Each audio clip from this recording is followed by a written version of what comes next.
Qu'est-ce que vous faites encore là? Vous n'avez pas vu l'heure? Il est presque 18 heures. Bah, c'est bientôt l'heure de... Bah, de manger, oui.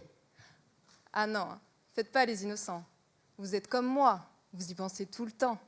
Matin, midi, soir, manger, becqueter, grailler, caille-caille.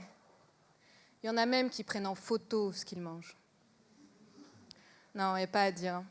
La nourriture, ça fait partie de notre vie. Mais parfois, on en abuse aussi. Je suis sûre que vous avez déjà tous dû entendre cette petite voix. Quand vous venez de finir votre pot de noisettis à la petite cuillère. Fais gaffe, tu vas devenir ce que tu manges.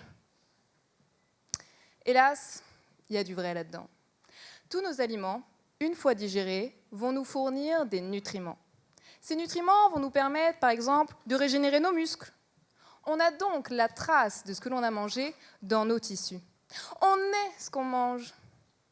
Alors, je suis sûre que vous devez vous demander, très bien, mais c'est quoi le rapport avec son île tropicale et ses poissons coralliens? Eh bien, mon travail de thèse est de retrouver la trace de ce qu'ont mangé les organismes marins qui peuplent les îles Marquises. Parce que, bien sûr, ils ne vont pas me le dire, ce serait trop simple. Alors, pourquoi les Marquises? Car cet archipel polynésien, très isolé et relativement peu étudié, est tout à fait atypique. Par exemple, il ne possède pas de barrière corallienne, et donc pas de lagon, comme chez nous.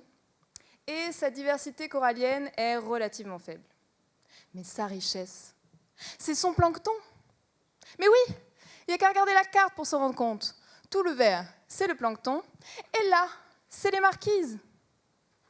Alors, ces caractéristiques, parmi d'autres, nous laissent penser que les relations alimentaires, que l'on appelle aussi réseaux trophiques, aux marquises, seraient différentes de ce que l'on connaît déjà des autres îles coralliennes du Pacifique. On sait que les relations alimentaires déterminent en partie la bonne santé d'un écosystème. Ainsi, par exemple, ses capacités à se remettre d'une perturbation.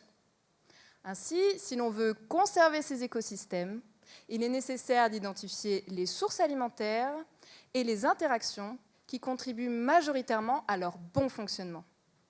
Et c'est là tout l'enjeu de ma thèse. Mais je dois vous laisser. Bah oui, mon repas ne va pas se préparer tout seul.